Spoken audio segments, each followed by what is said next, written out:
In the small town of Everett in Michigan, Jerry wakes up before dawn to go to work like he has been doing for the last 42 years. He's incredibly good at mental math and seeing patterns, and he's been the best line manager at the corn flakes factory the company has ever had. However, his line is coming to a close, so his bosses tell him it's time for him to finally retire. Later that day, Jerry has a retirement party with all his loved ones, his wife Marge, his son Doug, his granddaughter Liz, and his daughter Dawn. They even bring him a fishing boat as a retirement gift, but Jerry's mood doesn't improve. He feels lost without having something to do. A month later, Jerry still hasn't used the boat. Today he visits his accountant Steve, who informs Jerry that his account has only seen a growth of 2%, which is nothing. But Jerry refuses to put more into stocks because the risk is pretty much like gambling. At Steve's insistence, Jerry takes out the boat to the lake, but his hesitance causes him to make mistakes and the boat's motor ends up broken. Frustrated with himself, he leaves for his favorite store and hears the clerk explain how the roll down works for the lottery. When the jackpot hits 2 million and nobody gets 6 numbers, the whole jackpot rolls down to the people that got 3 or 4, it basically means better odds. With this still fresh in mind, Jerry finds a fly explaining the whole lottery system and makes some calculations that allow him to find a loophole. Buying only one ticket only gives you minimum odds, but during roll down week, you can earn more than what the ticket costs, meaning it's just a matter of buying enough tickets to make it profitable. With a plan in mind, Jerry goes to the bank to withdraw $2,000. The next day, Jerry spends all the money on tickets without telling Marge about it. Once the winning numbers are announced, Jerry does the math and is disappointed to discover he's lost a little over $300. His mood tanks, and after a failed game night with friends, Marge checks on him, but Jerry only tells her he's missed his chance in life. Marge disagrees, pointing out that good luck happens the same as bad. This simple phrase makes Jerry realize that his sample size had been wrong. The next time he goes to the bank, Jerry withdraws $8,000 and spends it all on tickets again. Sometime later, the lottery announces its winning numbers, and Jerry makes a little over $15,000. After getting paid, he hides all this cash in an old popcorn can in the pantry. A few days later, Jerry and Marge throw a little barbecue party for family and friends. Jerry finds Liz with the can of popcorn, so he has to convince her to let him borrow it for a second in order to move the money into a cereal box. After the party is over, Marge wants to ask Jerry about the pantry, and he panics thinking she's found the money. He confesses he's been playing the lottery and winning, but he didn't tell her because he was ashamed of risking their retirement money. Marge doesn't care though, they need to have fun, and this is the perfect project. Jerry and Marge decide to continue to play the lottery together, but when they go to the local store, they find the machine is gone. The clerk recommends one in Massachusetts, which would be quite a drive. Jerry asks Steve for his advice, and he confirms that driving to Massachusetts could be part of the investment and there would be no loss. He also wants to be part of it, so he adds $1,000 of his own. Driving all those hours makes for a wonderful time together for the couple. When they make it to the liquor store, they meet the clerk Bill, who explains getting $16,000 worth of tickets would take all day and he can't ignore the rest of the store just for them. Fortunately, they reach a deal and Bill allows them to stay if Marge works the machine herself.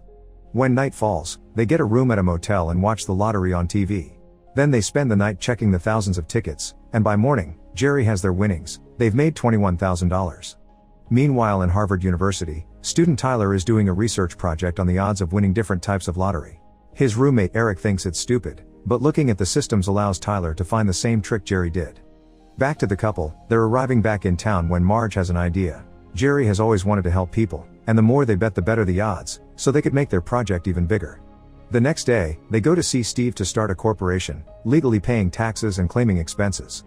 They want to bring in the whole town and sell shares, that way they'll have more capital to invest and split the profits. Steve likes the idea and gets more shares of his own in the company that they shall call G's Investment Strategies. Afterward, Jerry gets together with people in town to explain the idea, and everyone accepts to join. Dawn is quick to buy her own share too, but Doug isn't interested. Math isn't his thing and he's tired of Jerry pushing the subject. Even when he was a little kid they spent a lot of time counting coins because Jerry thought it was fun. For once, he wishes he could have fun with his father the normal way, like throwing a ball. The next time they go to Massachusetts, Jerry and Marge bet $40,000. Bill doesn't mind them using the machine this much, but there's no way they can finish before closing time and he can't have customers inside that late. Jerry invites Bill to join the company, and now that he and Marge are technically partners, they can stay in the store for as long as they want. By the end of the night, Bill brings 2 of his friends as shareholders. When they return to the motel, Marge puts some of her own nice sheets on the bed, and they leave the counting for the next day so they can spend the night together like they haven't done in a long time. Meanwhile in Boston, journalist Maya is asked to write an article about the lottery because those always attract clicks. The next morning, Bill comes to the motel room with the tally of the winnings sold by the store. They've made $82,000, therefore doubling their investment. Their business just keeps growing from there, and Jerry and Marge don't get tired of their 10-hour trips because they enjoy their time together.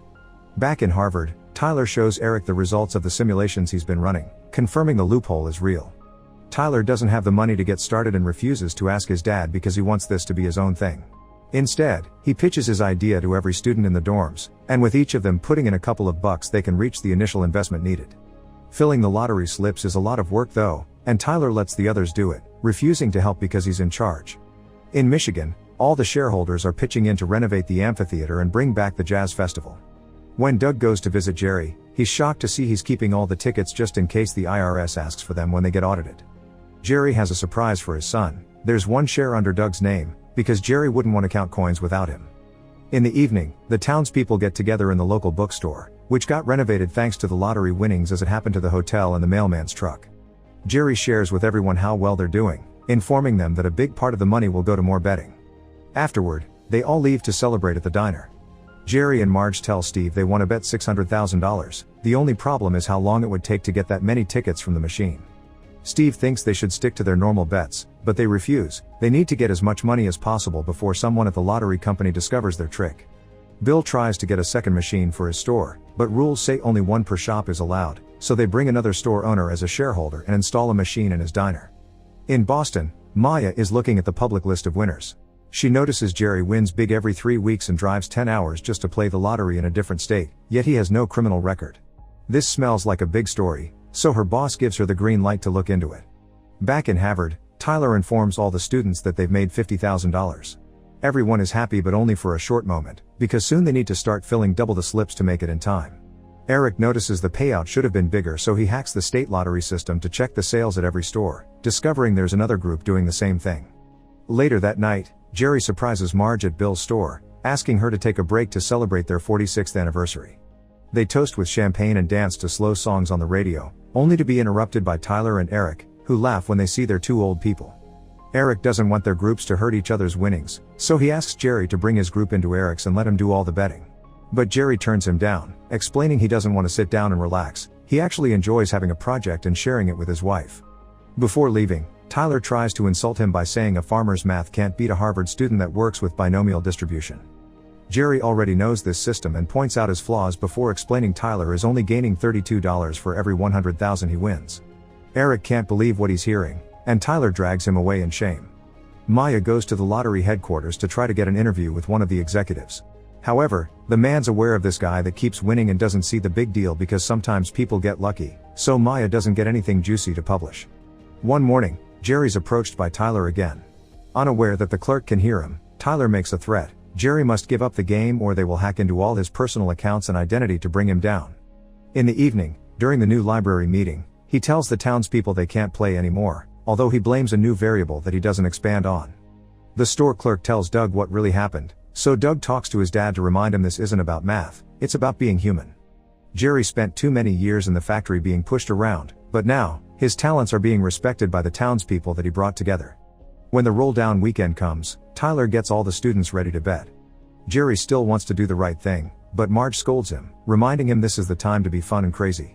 This convinces him to get back in the game, and the couple drives to Massachusetts to reunite with Bill and his machine.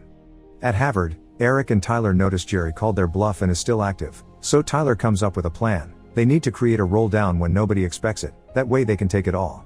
Using their hacking skills, they can learn when the jackpot hits 1 million and they can bet that same amount in one day. To get this money, Tyler makes a deal with his father's rich friends.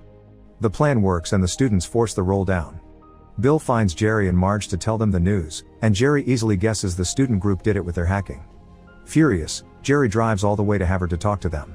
When he gets there, he's already calmed down and instead of fighting, he gives them a heartfelt speech. Tyler may be winning big time, but he's also using the other students as employees. Meanwhile, after decades of only feeling connected to math, Jerry finally feels part of a community that trusts him, and for him that's way more valuable than money. Jerry goes back home and discusses options with the others. Bill and Steve want to trigger their own roll down, but Jerry doesn't think that would be fair to other players. Steve can't believe that the lottery is doing nothing about the students, making Jerry realize that if the lottery is doing nothing it's because they don't care. Marge and Jerry travel to the lottery headquarters to have a talk with the executives. He points out the company knew about the loophole, and they didn't do anything because it was pushing their profits through the roof. Jerry promises to keep his mouth shut if the lottery offers transparency by posting the size of the jackpot on their website. That way everyone gets a fair chance. Marge also requests a second machine for Bill's store. The executives accept, and now Jerry and Marge can work side by side at Bill's. Tyler discovers the change on the website and gets ready to start a war on Jerry, but during the next group meeting, only Eric is there. Nobody wants to do this anymore because it makes them feel like bastards, so Tyler decides to work alone. Maya is still looking at the public winner records and discovers Tyler wins every 3 weeks as well. Weeks pass, and Jerry surprises Doug with a football to finally play with him like he should have done during his childhood. Maya interrupts their little get-together to ask for an interview, and Jerry gladly tells her everything. The story of how Jerry helped the entire town is inspiring but not clickbaity enough, and her boss demands something juicier. The next time they go to Bill's, Jerry and Marge discover the lottery suspended their license and took away the machines. This was caused by Maya's article, which used Tyler's hacking as the star of the story to make it look like fraud. Tyler's dad also sees the article and takes his son out of Harvard as punishment. The next day, Steve comes by to drag the couple into their last shareholder meeting. Instead of the library though, they go to Jazz Fest, which has finally been paid for. It turns out they didn't miss the last roll down. Doug, Bill, and the townspeople travel all around the state, each of them using a machine at a different store to make it in time. Jerry declares them to be a big family and stays to have a dance with his wife to celebrate. The betting group gets dissolved after the game phases out. Jerry and Marge use most of their winnings to start a construction loan business in town, and like most of their neighbors, they put their children and grandchildren through school. By the end, the group has made a total of $27 million, shocking his old factory bosses when they hear about it. Make sure to subscribe and turn on notifications so you can watch more videos like this. Thanks for watching.